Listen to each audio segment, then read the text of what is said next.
मैं जब स्कूल से लौट कर आई तो घर के अंदर जाकर देखा कि माँ के कमरे से एक हट्टा कट्टा आदमी बाहर निकल कर आया, जिसने अपने कपड़े भी नहीं पहने हुए थे। पापा वहीं पास में ही मेज पर बैठकर शराब पी रहे थे। उस आदमी ने पापा के पास जाकर उन्हें कुछ पैसे पकड़ाए और उसके बाद वह आदमी बाहर जाने लगा। मैं उसे देखकर थोड़ा सा घबरा गई और तुरंत ही अपने कमरे की तरफ चली गई। कमरे के अंदर जाकर मैंने अपना दरवाज़ा बंद कर लिया और दरवाजे की दराज से बाहर की तरफ देखने लगी। मैं चुपचाप सहमी हुई सी बाहर देख रही थी। तो माँ के कमरे से मैंने कई आदमियों को काफ़ी काफ़ी देर के बाद अंदर बाहर आते जाते देखा। मुझे समझ नहीं आ रहा था कि वह लोग माँ के कमरे में आखिर करने क्या जा रहे हैं, और जब भी वह माँ के कमरे से बाहर निकलते तो पापा को पैसे क्यों पकड़ाते हैं। मुझे कुछ भी समझ नहीं आ रहा था। बस बीच बीच में माँ की चीखों की आवाज़ आ रही थी। मुझे बहुत ज़्यादा घबराहट हो रही थी। मैं इतना तो समझ रही थी कि माँ को कोई तकलीफ़ हो रही है, लेकिन मैं उनके लिए कुछ भी नहीं कर सकती थी, क्योंकि मुझे पापा से बहुत ज़्यादा डर लगता था। अगर मैं माँ को बचाने के लिए जाती तो पापा मेरी पिटाई कर देते, और मुझे उनकी पिटाई से डर लगता है और बहुत दर्द भी होता है। लेकिन मुझसे माँ का रोना बर्दाश्त भी नहीं हो रहा था। मैं भी लगातार रोए चली जा रही थी और भगवान के आगे हाथ जोड़ रही थी कि प्लीज़ भगवान जी, मेरी मम्मी को बचा लो। वह लोग न जाने मेरी मम्मी के साथ क्या कर रहे हैं। बहुत देर तक यही सब चलता रहा। मैं वहीं दरवाजे के पास खड़े-खड़े बाहर देखती रही और लगातार रोती रही। उसके बाद जब काफ़ी रात हो गई तो पापा उठकर बाहर चले गए। जब मैंने देखा कि पापा अब घर में नहीं हैं, तो मैं धीरे से दरवाज़ा खोलकर मम्मी के कमरे की तरफ गई। मम्मी की सिसकियों की आवाज़ तेज़ होती चली जा रही थी, और फिर जैसे ही मैंने उनके कमरे का दरवाज़ा थोड़ा-सा खोला तो अंदर का नज़ारा देखते ही मेरे हाथ पैर बुरी तरह से कांपने लगे। इससे पहले कि मैं माँ को आवाज़ लगा पाती, तभी मेरे कंधे पर किसी ने हाथ रखा। पीछे पलट कर देखा तो तभी एक गाड़ी के तेज हॉर्न के बजने की आवाज़ आती है और मैं अपनी सोच से बाहर आ जाती हूँ। मैं यहाँ वहाँ नज़र दौड़ाती हूँ तो खुद को उस रेस्टोरेंट में अकेला बैठे पाती हूँ। मेरी आंखों से आंसू निकल रहे थे और मेरी उस आधी जली हुई डायरी के वह बचे हुए 3 पन्ने हवा में फड़फड़ा रहे थे। मेरा वह अंधेरे में डूबा हुआ अतीत उन 3 पन्नों में सिमटा हुआ था, जिन्हें मैं बार-बार पढ़ती रहती थी और रोती रहती थी। आज इतने सालों बाद मैं अपने अतीत को छोड़कर बहुत दूर निकल आई हूँ, लेकिन इसके बावजूद भी मेरा अतीत मुझे आज भी नहीं छोड़ रहा है। वह आज भी मेरे साथ है। मैंने तुरंत ही अपनी कॉफ़ी के पैसे दिए और टैक्सी से बैठकर सीधा घर पहुंची। घर का दरवाज़ा जैसे ही खोला तो मौसी मेरा बेसब्री से इंतज़ार कर रही थी। वह मुझे देखते ही कहने लगी, मेघा कहाँ रह गई थी तू, मैं कब से तेरा इंतज़ार कर रही हूँ। मैं उनके करीब जाकर उन्हें धीरे से गले लगाकर बोली, मैंने आपसे कहा था ना मौसी कि खाने पर आप मेरा इंतज़ार मत किया करिए। आपको जब भी भूख लगे आप खाना खा लिया करिए। उन्होंने मेरी आंखों की तरफ ध्यान से देखा और कहने लगी, तू आज भी रोई थी ना? तुझे मैंने कितनी बार समझाया है कि अब उस सबको भूल जा, लेकिन तू मेरी बात सुनती ही कहाँ है। मैंने कहा, अरे नहीं, ऐसा कुछ भी नहीं है। बोली, अच्छा तो अब मुझसे छुपाएगी? तुझे मैंने कितनी बार कहा है कि अपनी वह डायरी फेंक दे, लेकिन तुझे समझ ही नहीं आता। देख मेघा, तू उस डायरी को अपने साथ हरदम रख कर उस डायरी को नहीं ढो रही, बल्कि अपने अतीत को ढो रही है। मैंने कहा, मौसी मैं क्या करूं? मैं उस डायरी को फेंक ही नहीं पाती। मुझ में इतनी हिम्मत ही नहीं होती है। आज भी मेरे अतीत से जुड़े हजारों सवाल हैं जिनके मुझे जवाब नहीं मिल पाए हैं। मौसी ने मुझसे कहा, चल ये सब छोड़, खाना खाते हैं। खाना खाकर मैं बिस्तर पर लेट गई और यही सोचने लगी कि कल से अब मैं ये सब बिल्कुल भी नहीं सोचूंगी और एक नई शुरुआत करूंगी। मेरा नाम मेघा है। मेरी उम्र 22 साल है। मैं एक मल्टीनेशनल कंपनी में 1 साल से काम कर रही हूँ और अपनी मौसी के साथ ही रहती हूँ। मेरी मौसी के जब कई सालों तक कोई बच्चे नहीं हुए तो उनके पति ने उन्हें तलाक दे दिया। तलाक के बाद ना तो उनके पास कोई सहारा था और इधर मैं तो पहले से ही बेसहारा थी। इसलिए हम दोनों ही एक दूसरे का सहारा बने। मेरी मौसी ने ही लोगों के घरों में काम कर कर के मुझे पढ़ाया लिखाया और अपने पैरों पर खड़ा किया और आज मैं एक बहुत अच्छे पद पर काम कर रही हूँ और पूरी कोशिश करती हूँ कि मेरी मौसी को किसी भी चीज़ की तकलीफ ना हो। लेकिन उन्हें जो सबसे बड़ी तकलीफ है, उसको मैं चाह कर भी दूर नहीं कर पा रही हूँ। वह बस यही चाहती हैं कि मैं अपने अतीत से बाहर निकल आऊँ और किसी को अपना हमसफ़र बना लूँ। पर मैं अपने अतीत को छोड़ ही नहीं पा रही हूँ। मेरे अतीत का काला साया मेरे मन पर हर वक्त हावी रहता है, जिसकी वजह से मैंने कुछ ऐसे फैसले लिए हैं जिनसे मौसी बिल्कुल भी खुश नहीं हैं। पर मैं चाहकर भी उन फैसलों से अब पीछे नहीं हटना चाहती। सुबह होते ही मैं तैयार होकर ऑफिस पहुंची तो मेरे बॉस ने मुझे कैबिन में बुलाया। उन्होंने कहा कि वह मुझे एक नया प्रोजेक्ट सौंप रहे हैं, जिसकी बेहतर परफॉर्मेंस के लिए उन्होंने एक ग्रुप बनाया है, जिसकी लीडर मैं हूँ और उस ग्रुप में काम करने वाले अपने सभी मेंबर्स को मैं ही सारे इंस्ट्रक्शंस दूंगी और उनके हर काम की अच्छे से जांच करूंगी ताकि उस प्रोजेक्ट में कोई भी कमी ना हो। मैंने सर से कहा, आप बिल्कुल बेफिक्र रहिए। आपने अभी तक मुझे जितने भी प्रोजेक्ट्स दिए हैं, मैंने उन्हें बहुत अच्छे तरीके से पूरा किया है और इस बार भी ऐसा ही होगा। मैं जैसे ही बॉस के केबिन से जाने लगी, उन्होंने मुझे रोका और कहा कि मैं तुम्हें तुम्हारे प्रोजेक्ट के ग्रुप के एक नए मेंबर से मिलाना चाहता हूँ। जैसे ही मैं पीछे पलटी तो मेरे सामने एक बड़ा ही हैंडसम नौजवान लड़का खड़ा हुआ था, जो लगभग मेरी ही उम्र का था। वह देखने में बड़ा ही समझदार लग रहा था, लेकिन उसके चेहरे से थोड़ी थोड़ी शरारत सी झलक रही थी। सर ने कहा कि ये हैं मिस्टर श्लोक, इन्होंने आज ही ऑफिस ज्वाइन किया है। मैं चाहता हूँ कि ये तुम्हारे अंडर काम करें ताकि ये तुमसे बहुत कुछ सीख सकें। मैंने मुस्कुराकर श्लोक को हेलो बोला और उसके बाद प्रोजेक्ट को लेकर कुछ ज़रूरी डिस्कशन करके मैं बाहर आ गई। उसके बाद मैं और मेरी टीम उस प्रोजेक्ट पर दिन रात पूरी लगन और मेहनत के साथ काम करने लगी। मुझे श्लोक का बिहेवियर बहुत ही पसंद आता था। वह मुश्किल से मुश्किल काम को बहुत ही सहज तरीके से कर देता था और अगर कोई चीज़ ऐसी है जो किसी को समझ नहीं आ रही तो बड़े ही आसान शब्दों में उसको वह एक्सप्लेन कर देता था। उसका सरल स्वभाव और शरारती अंदाज मुझे धीरे धीरे उसकी तरफ खींचने लगा था।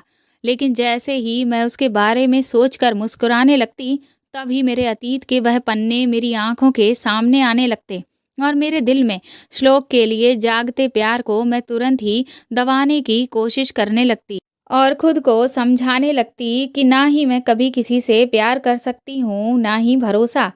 धीरे धीरे हमें साथ काम करते हुए 6 महीने बीत गए। इस दौरान मैंने और श्लोक ने कई सारे प्रोजेक्ट्स पर साथ में काम किया और वह सक्सेसफुल भी हुए, जिससे मेरे बॉस बहुत ज़्यादा खुश थे। इधर मेरी और श्लोक की धीरे धीरे बहुत अच्छी दोस्ती होती जा रही थी। मैं चाहती तो यही थी कि ज़्यादा से ज़्यादा उससे दूर ही रहूं, क्योंकि मैं जितना उसके करीब रहती, मेरे दिल में उसके लिए प्यार का एहसास बढ़ने लगता। लेकिन वह मुझे खुद से दूर रहने ही नहीं देता था। कुछ दिनों के बाद बॉस की वेडिंग एनिवर्सरी आई तो उन्होंने हम सभी को अपनी पार्टी में इनवाइट किया। हम सब शाम को उनकी पार्टी में सेलिब्रेशन के लिए पहुंचे, लेकिन हम में से किसी को भी नहीं पता था कि उनकी पार्टी में जो सरप्राइज़ हमें मिलने वाला है, उसे देखकर हम सब की आंखें फटी की फटी ही रह जाएंगी। सर ने केक काटा और उसे अपनी वाइफ को खिलाया और उसके बाद जो दूसरा पीस काट कर उन्होंने जिसे खिलाया, उससे हम सब के दिमाग में कई सवाल आने लगे। दरअसल सर ने वह दूसरा पीस काट कर श्लोक को खिलाया। हम सब सवालिया नज़रों से कभी एक दूसरे को देखते तो कभी श्लोक की तरफ। तभी उसी पार्टी में शामिल एक अंकल श्लोक की तरफ आगे बढ़े और उसके कंधे को थपथपाते हुए बॉस को देखते हुए बोले, आपका बेटा तो अब बहुत काबिल हो गया है। ये आपके बिजनेस को आपसे भी ज़्यादा आगे लेकर जाएगा। ये सुनकर तो हम सब के मुंह हैरानी से खुल गए। हम सब कह रहे थे कि श्लोक बॉस का बेटा है। तभी पास में खड़ी एक आंटी ने जब ये बात सुनी तो कहने लगी, तुम्हें नहीं पता, यही तो है मिस्टर विजय नंदा का इकलौता बेटा। श्लोक नंदा, जो 1 साल पहले ही लंदन से पढ़कर यहाँ आया है। हम सब की हैरानी की इंतहा नहीं रही थी। हम सोच भी नहीं सकते थे कि हमारे बॉस का बेटा इतना डाउन टू अर्थ इंसान होगा। वह इतने महीनों से हमारे साथ काम कर रहा था, लेकिन हम में से कभी भी किसी को नहीं लगा कि वह इतना अमीर इंसान है और ये कंपनी उसी की है। उसके स्वभाव में कहीं से भी अपने पैसे या स्टेटस का घमंड नहीं झलकता था, बल्कि वह हमेशा बिल्कुल हम में से एक ही लगा। तभी श्लोक हमारे पास आया और मुस्कुराते हुए कहने लगा, क्यों, दे दिया ना झटका।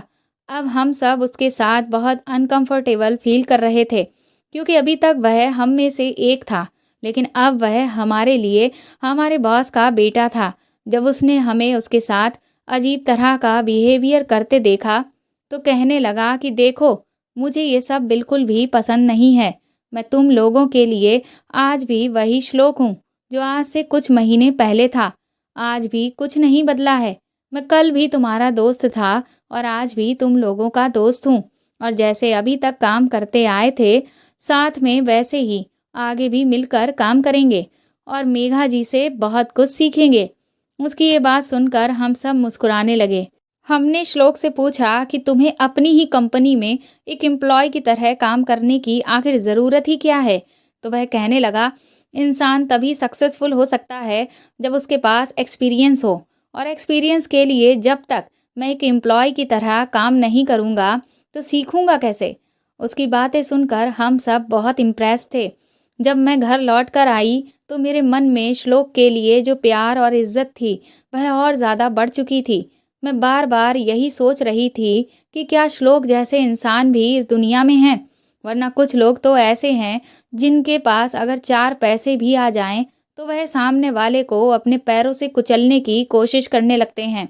कुछ दिन के बाद मैं और श्लोक साथ में एक साइट पर काम देखने के लिए गए। मैं अभी वहाँ श्लोक से काम को लेकर डिस्कशन कर ही रही थी कि मैं जैसे ही उसे कुछ कहने के लिए पीछे मुड़ी तो हैरान रह गई, क्योंकि श्लोक ज़मीन पर अपने घुटनों के बल बैठा हुआ था और हाथ में एक रिंग पकड़े था। उसे इस तरह से करते देख मेरे मन में एक तरंग सी दौड़ गई। उस एक पल में मुझे खुशी, उमंग और दुख, सारे एहसास एक साथ हो गए थे। मैंने खुद के एहसासों को नियंत्रित करके उससे पूछा कि तुम ये क्या कर रहे हो? तो श्लोक ने मुझसे कहा, विल यू मैरी मी? मैंने श्लोक को उसकी बाहों से पकड़कर खड़ा किया और उससे कहा कि तुम शायद मुझे गलत समझ रहे हो। उसने कहा कि तुम जबरदस्ती अपनी भावनाएं छुपाने की कोशिश क्यों कर रही हो? मैंने कहा, मैं ऐसा कुछ नहीं कर रही। वह मुझे बहुत देर समझाता रहा, लेकिन मैं अपनी जिद पर अड़ी रही। जब मैं बहुत ज़्यादा उसे भी समझा कर परेशान हो गई तो मैंने उससे कहा कि तुम नहीं जानते कि मेरा अतीत मुझे कभी भी किसी की तरफ आगे नहीं बढ़ने देगा। ये सुनकर श्लोक ने कहा कि तुम्हारे अतीत में ऐसा क्या है? अब मैं खुद को कोस रही थी कि मैंने उससे ये बात कही ही क्यों, क्योंकि अब तो और भी ज़्यादा सवाल खड़े हो जाएंगे। मैंने उससे कहा कि वह सब मैं तुम्हें नहीं बता सकती। श्लोक ने कहा कि अगर नहीं बता सकती तो चलो कोई बात नहीं, लेकिन मैं तुमसे वादा करता हूँ कि मुझे तुम्हारे किसी भी तरह के अतीत से कोई फ़र्क नहीं पड़ता। मैं आज में जीना जानता हूँ और आज मुझे बस इतना पता है कि मैं तुमसे प्यार करता हूँ और शादी करना चाहता हूँ। मैंने श्लोक से कहा कि तुम मेरे पीछे अपनी ज़िंदगी बर्बाद मत करो और कोई दूसरी अपने स्टेटस की अच्छी लड़की देखकर शादी कर लो। इतना कहकर मैं उस जगह से तुरंत ही चली आई। उस दिन के बाद से मैं श्लोक से कटी कटी सी रहने लगी। हमेशा यही कोशिश करती कि मैं उससे दूर ही रहूं, पर मैं ही जानती थी कि मुझे इस सब से कितना दुख हो रहा है। एक शाम ऑफिस से निकलते वक्त मैंने सोचा कि मौसी को फ़ोन करके पूछ लूं कि उन्हें घर का कोई सामान तो नहीं चाहिए। जब मैंने उन्हें फ़ोन किया तो मुझे पता चला कि मौसी का एक्सीडेंट हो गया है। ये सुनकर मैं दौड़ी दौड़ी घर पहुंची। घर पहुंचकर देखा तो मौसी सोफे पर बैठी हुई थीं। उनकी चोटों को देखकर तो मेरी हालत बुरी तरह से खराब हो गई। मैं रोने लगी तो वह मुझे समझाने लगी कि फ़िक्र करने की कोई बात नहीं है, बस जरा सी ही चोटें लगी हैं। वह तो भला हो उस लड़के का जो मुझे सही मौके पर डॉक्टर के पास ले गया और फिर वह मुझे यहाँ घर तक लेकर आया। मैंने कहा कि कहाँ है वह इंसान? तो मौसी ने कहा कि वो मेरे लिए जूस लाने गया है। मैंने तो उसे बहुत मना किया, लेकिन वह माना ही नहीं। मैंने कहा, लेकिन आपको ये चोट कैसे लगी? तो कहने लगी कि मैं सब्जी लेकर जा रही थी, लेकिन तभी अचानक से एक बाइक वाला बहुत तेजी से मेरे पास से निकला और मेरी साड़ी का पल्लू उसकी बाइक में कहीं हिलक गया, जिससे मैं बुरी तरह से सड़क पर घिसट गई। और जब तक पल्लू बाइक से छूटा, तब तक मेरे चोट लग चुकी थी। वह बाइक वाला तो वहां से भाग गया। आसपास लोगों ने मेरे घेरा लगा लिया, लेकिन कोई भी मेरी मदद नहीं कर रहा था। तभी ये लड़का उस भीड़ को हटाते हुए आया और मुझे उठाकर डॉक्टर के पास लेकर गया। मौसी अभी मुझे ये सब बता ही रही थी कि तभी वह बोली, लो, वह आ गया। मैंने जैसे ही पीछे पलट कर देखा तो हैरान रह गई, क्योंकि वह लड़का और कोई नहीं, श्लोक था। श्लोक भी मुझे वहां पर देखकर अचंभे में पड़ गया। मौसी ने श्लोक से कहा कि ये मेरी भांजी है, मैं इसी के साथ इस घर में रहती हूँ। मौसी श्लोक को आशीर्वाद देते हुए कहने लगी कि बेटा, तुमने मेरी बहुत मदद की है, तुम बहुत ही अच्छे इंसान हो। उसके बाद मौसी ने श्लोक को मुझसे मिलवाया, तो श्लोक ने कहा कि मैं इन्हें जानता हूँ। ये सुनकर मौसी भी चौंक गईं। तो मैंने मौसी को बताया कि दरअसल मैं और श्लोक एक ही कंपनी में काम करते हैं। ये सुनकर तो मौसी बहुत ही ज़्यादा खुश हो गईं। फिर हमारी कुछ सामान्य बातचीत हुई और उसके बाद श्लोक ने कहा कि अब मैं चलता हूँ। तो मौसी ने कहा कि बेटा, जब भी तुम्हें मौका मिले तो तुम घर आते रहना, मुझे बहुत अच्छा लगेगा। इसके बाद श्लोक वहाँ से चला गया। इधर मौसी आए दिन मुझे कई लड़कों की तस्वीरें शादी के लिए दिखाती रहती थीं, लेकिन मैं उन्हें मना करती रहती थी। वह मुझे समझाती कि कब तक तुम अपने अतीत में ही उलझी रहोगी, लेकिन मेरी हिम्मत ही नहीं होती कि मैं अपने जीवन में किसी को जगह दे सकूं। कुछ दिनों बाद मेरा जन्मदिन पड़ा। जब मैं ऑफिस से लौट कर आई तो देखा मौसी केक के साथ मेरा इंतज़ार कर रही थी और उन्होंने श्लोक को भी घर बुला लिया था। मैंने मौसी से कहा भी कि आपने ये सब क्यों किया? तो वह कहने लगी कि तुम्हें तो कुछ करना ही नहीं होता है। तुम्हें इतना समझाया, लेकिन तुम्हें समझ ही नहीं आता है। मौसी श्लोक से कहने लगी कि तुम तो इसके दोस्त हो, तुम इसे क्यों नहीं समझाते कि ये भी अपनी ज़िंदगी में आगे बढ़े, छोटी मोटी खुशियों को मनाए। शादी के लिए इतने रिश्ते दिखा चुकी हूँ, पर ये अपनी ज़िद पर अड़ी है। श्लोक ने पूछा, आखिर ऐसा क्यों है? तो मौसी कहने लगी कि ये किसी और के किए की सज़ा खुद को दे रही है। मैंने मौसी को रोका कि आप फिर से वही बातें लेकर बैठ गईं, लेकिन श्लोक बार बार मेरे अतीत की हकीकत जानने की कोशिश करने लगा। उस दिन तो जैसे तैसे मैंने उस बात को वहीं पर दबा दिया। लेकिन अगले दिन जब मैं ऑफिस पहुंची तो श्लोक मुझसे कहने लगा कि मेघा, मैं तुम्हारा एक अच्छा दोस्त भी हूँ, तो क्या तुम मुझे नहीं बता सकती कि आखिर तुम्हारे इस तरह के फैसले के पीछे क्या वजह है? मैंने उससे कहा कि मैं ये बात किसी से शेयर नहीं कर सकती। तो वह थोड़ा गुस्से में आ गया और कहने लगा कि भले ही तुम्हारी इससे ज़िंदगी ही क्यों ना बर्बाद हो रही हो, आखिर ऐसी कौन सी बात है जिसके लिए तुमने ज़िंदगी भर अकेले रहने का फैसला किया है? मुझे लगा कि मैं अब इस बात को संभाल नहीं पाऊंगी, इसीलिए बिना उसे कुछ कहे चुपचाप वहाँ से चली आई। अब श्लोक से मैं और भी कम बात करने लगी थी। वह जितना मेरे करीब आने की कोशिश करता, मैं उतना ही उससे दूर भागती। एक दिन जब मैं ऑफिस से जल्दी छुट्टी लेकर एक जगह गई हुई थी, तो वहाँ से निकलते हुए मुझे श्लोक ने देख लिया। वह तुरंत ही मेरे पास दौड़ कर आया और बोला कि मेघा, तुम आखिर यहाँ क्या कर रही हो? मैंने उससे कहा कि मुझे कुछ काम था। तो कहने लगा कि आखिर तुम्हें पागल खाने में क्या काम था? मैंने उससे कहा कि ये मेरा निजी मामला है, तुम इस सब में मत पड़ो। वह कहने लगा कि तुम आखिर क्या छुपा रही हो और क्यों? मैं तुमसे कह रहा हूँ ना कि तुम्हारे अतीत में चाहे कुछ भी हुआ हो, लेकिन मुझे उससे कोई भी फर्क नहीं पड़ता है, तो तुम मेरा विश्वास क्यों नहीं करती? मैंने कहा क्योंकि मैं किसी पर विश्वास नहीं कर सकती हूँ, क्योंकि इस दुनिया में कोई भी विश्वास के काबिल नहीं है। वह कहने लगा कि तुम्हें ऐसा क्यों लगता है? जिनमें प्यार होता है, अपनापन होता है, उनके बीच में विश्वास भी होता है। लेकिन मैं आखिर उसकी इस बात का क्या जवाब देती। मैं चुपचाप उस वक्त भी वहाँ से चली गई और वह अपने सवालों को लिए वहीं खड़ा रहा। धीरे धीरे दिन ऐसे ही बीतते जा रहे थे। एक दिन जब मैं ऑफिस से घर पहुंची तो मैंने देखा कि मेरे पर्स में मेरी वह डायरी थी ही नहीं। ये देखकर मैं बहुत ज़्यादा परेशान हो गई।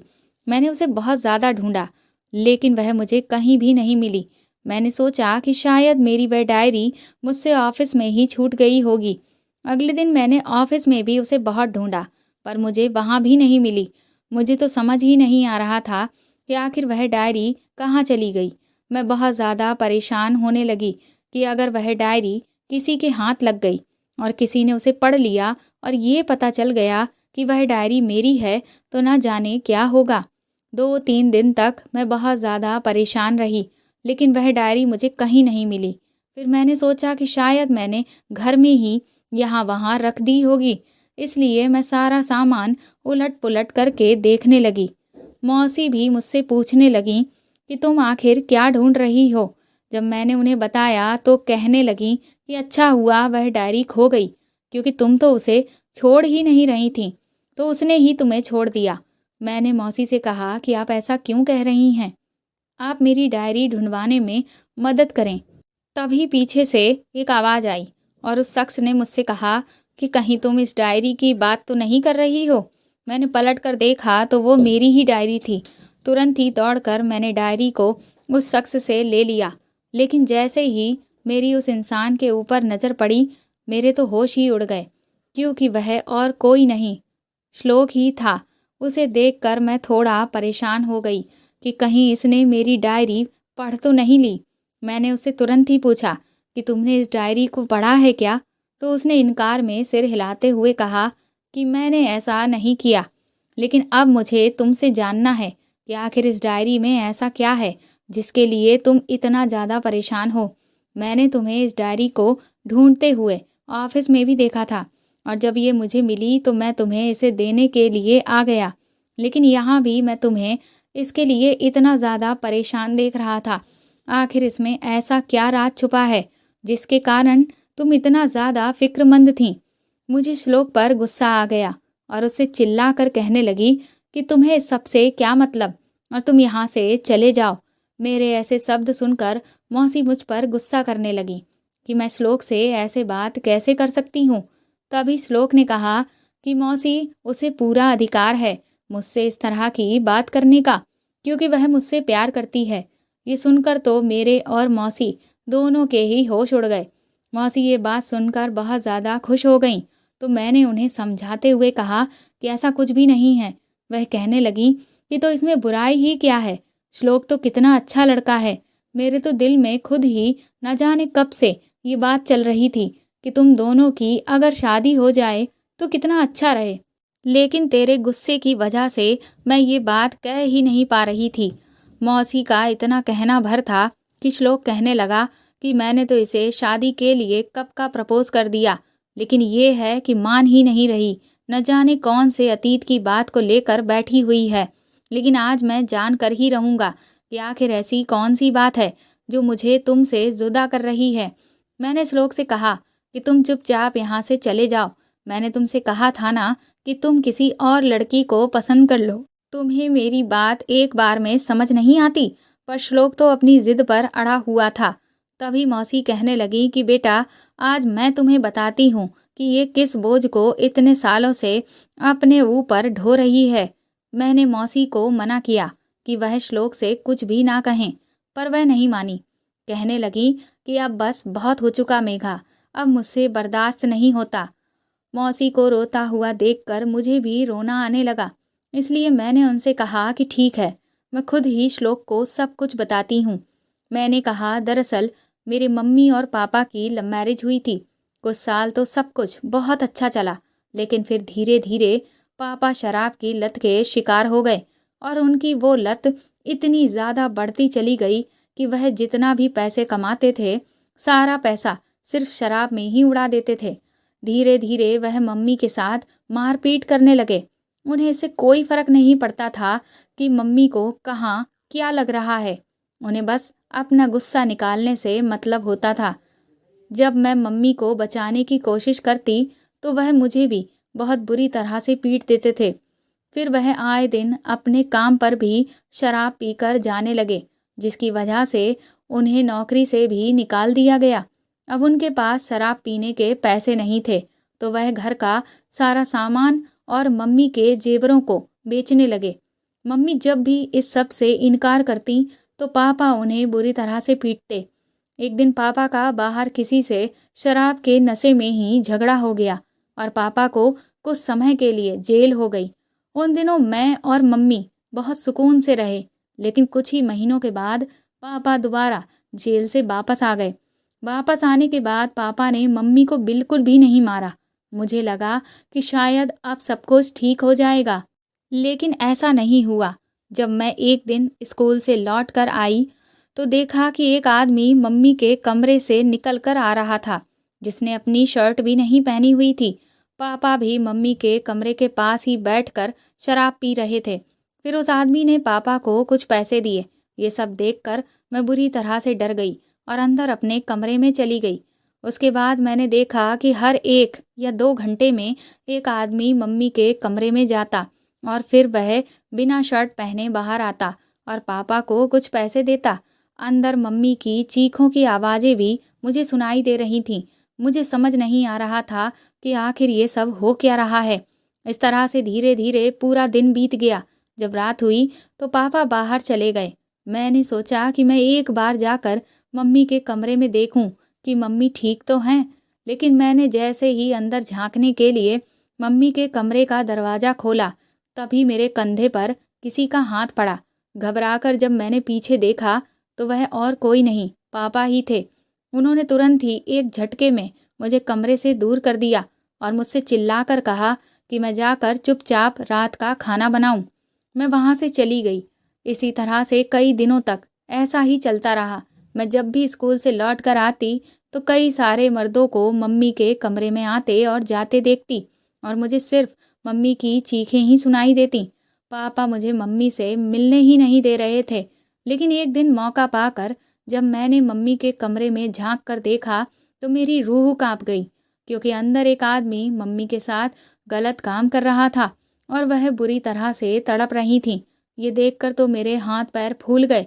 मैं सोच भी नहीं सकती थी कि मेरा बाप मेरी माँ के साथ इतना बुरा कर सकता है। मुझे अपने बाप से नफरत होने लगी। मेरा जी चाहने लगा कि मैं उसकी जान ले लूं, लेकिन मुझ में इतनी हिम्मत नहीं हो रही थी कि मैं उनसे लड़ पाऊं। उस वक्त मुझे किसी भी तरह से बस मुझे अपनी माँ को बचाना था। इसलिए मैंने पड़ोस वाली आंटी के यहाँ जाकर अपने नाना जी को फ़ोन किया और उन्हें सब कुछ बता दिया। अगले ही दिन नाना जी अपने साथ पुलिस को लेकर आ गए। पुलिस पापा को पकड़कर अपने साथ ले गई। उसके बाद हम लोग तुरंत ही मम्मी के कमरे के अंदर गए ताकि उन्हें उस जहन्नुम से आज़ाद करा सकें। लेकिन जैसे ही हमने अंदर जाकर मम्मी की हालत देखी, हम सबके होश उड़ गए। मम्मी पूरी तरह से पागल हो चुकी थी। वह हमें देखकर बुरी तरह से चीखने चिल्लाने लगी। वह इस तरह से व्यवहार कर रही थीं कि जैसे हम उन्हें कोई नुकसान पहुंचाने वाले हैं। नाना जी ने उन्हें अपने गले से लगाकर कई बार कहा कि मैं तुम्हारा पिता हूँ, लेकिन वह तो अपना आपा खो चुकी थीं। वह हम में से किसी को भी नहीं पहचान पा रही थीं। मेरा और नाना जी का रो रो कर बुरा हाल था कि माँ के साथ आखिर ये क्या हो गया। जब हमने देखा कि अब माँ की हालत बिल्कुल भी ठीक नहीं हो रही है, तो फिर नाना जी को मजबूरन उन्हें पागल खाने भेजना पड़ा। नाना जी मुझे अपने साथ घर तो ले आए, लेकिन अपनी बेटी की ऐसी हालत से उन्हें बहुत गहरा सदमा लगा था, जिसे वह बर्दाश्त नहीं कर पाए और 3 दिन के बाद ही उनकी हार्ट अटैक से मौत हो गई। नाना जी की मौत के बाद मैं पूरी तरह से बेसहारा थी और इधर मौसी का भी तलाक हो चुका था, तो अब इस दुनिया में उनका भी कोई नहीं बचा था। इसलिए मौसी मुझे अपने साथ ही रखने लगी और हम दोनों एक दूसरे का सहारा बन गए। तुम उस दिन पूछ रहे थे ना मुझसे कि मैं यहाँ पागल खाने में आखिर क्या करने आई हूँ, तो उस दिन मैं अपनी माँ से मिलने गई थी। मैं हफ्ते में एक बार अपनी माँ से मिलने ज़रूर जाती हूँ और उनकी हालत को देखकर ही मेरे अंदर एक आग जलने लगती है कि मुझे कभी भी किसी को अपनी ज़िंदगी में शामिल नहीं करना है, ना ही कभी किसी पर विश्वास करना है। मेरी माँ ने मेरे बाप से बहुत प्यार किया था, उस पर बहुत विश्वास किया था, लेकिन मेरे बाप ने मेरी माँ के साथ जो भी किया वैसा कोई दुश्मन भी नहीं कर सकता। मेरे बाप ने मेरी माँ को धोखा दिया था, इसलिए मैं अब चाहकर भी किसी पर भी विश्वास नहीं कर सकती। और मेरे अतीत का ये वो काला सच है जिसे जानने के बाद कोई भी मेरा हाथ नहीं थामेगा। बस इसीलिए मैंने पूरी ज़िंदगी कुंवारे रहने का फ़ैसला किया है। इतना कहकर मैं फूट फूट कर रोने लगी तो श्लोक ने मुझे गले से लगा लिया। उसने कहा, तुम्हें ऐसा क्यों लगता है कि अगर तुम्हारे पापा धोखेबाज निकले तो ये सारी दुनिया भी ऐसी होगी? ऐसा कुछ भी नहीं है। मैं तुमसे बहुत प्यार करता हूँ और तुम्हें धोखा देने के बारे में तो मैं कभी सपने में भी नहीं सोच सकता। इस दुनिया में अगर बुरे लोग हैं तो अच्छे लोग भी हैं। किसी एक इंसान ने अगर किसी को धोखा दिया तो इसका मतलब ये नहीं कि हर कोई धोखेबाज ही होगा। एक बार मुझ पर विश्वास करके तो देखो, मैं वादा करता हूँ कि कभी भी तुम्हें कोई भी दुख नहीं पहुँचाऊँगा। मैंने श्लोक से कहा, मेरे अतीत की सच्चाई जानने के बाद भी क्या तुम्हारा परिवार मुझे एक्सेप्ट करेगा? श्लोक ने पूरे आत्मविश्वास से कहा, मेरे मम्मी पापा के लिए मेरी खुशी से बढ़कर और कुछ भी नहीं है। जब मैं उन्हें बताऊंगा कि मैं तुमसे प्यार करता हूँ और सिर्फ तुम्हारे साथ ही खुश रह पाऊंगा तो तुम्हारा अतीत चाहे कुछ भी हो उन्हें उससे कोई फर्क नहीं पड़ेगा। उसी शाम को श्लोक ने अपने मम्मी पापा को मेरे बारे में सब कुछ बता दिया और सच में जैसा श्लोक ने कहा था वैसा ही हुआ। अगले ही दिन श्लोक अपने पेरेंट्स के साथ मेरे घर पर शगुन लेकर आया और हमारी सगाई और शादी की तारीख भी फिक्स हो गई। श्लोक को पाकर मैं बहुत खुश थी और कुछ ही दिनों बाद मेरी उससे धूमधाम से शादी हो गई। मेरी मौसी का इस दुनिया में कोई भी नहीं था, इसलिए मुझे अपनी शादी के बाद उनके लिए थोड़ी फिक्र थी। पर श्लोक ने उस फिक्र को भी दूर कर दिया क्योंकि वह मौसी को भी हमारे ही घर ले आया। मैं भी अब अपने अतीत को भुलाकर श्लोक के साथ एक नई जिंदगी की शुरुआत कर चुकी थी। बस अपनी माँ की हालत देखकर मुझे उनके लिए दुख होता था कि काश वह भी ठीक हो जाती और देखती कि उनकी बेटी को सच में कोई सच्चा प्यार करने वाला इंसान मिला है। तो दोस्तों, आपको मेरे द्वारा लिखी हुई ये कहानी कैसी लगी? प्लीज़ कमेंट करके ज़रूर बताएं और इस कहानी को ज़्यादा से ज़्यादा शेयर और लाइक करके मेरे चैनल को सपोर्ट करें। साथ ही अगर आप चाहें तो मुझे सुपर थैंक्स भी दे सकते हैं। अगर आप चैनल पर नए हैं तो सब्सक्राइब करके बेल आइकन ज़रूर दबा दें ताकि आगे भी मैं आपको ऐसी ही अच्छी कहानियाँ सुनाती रहूँ। Thank you.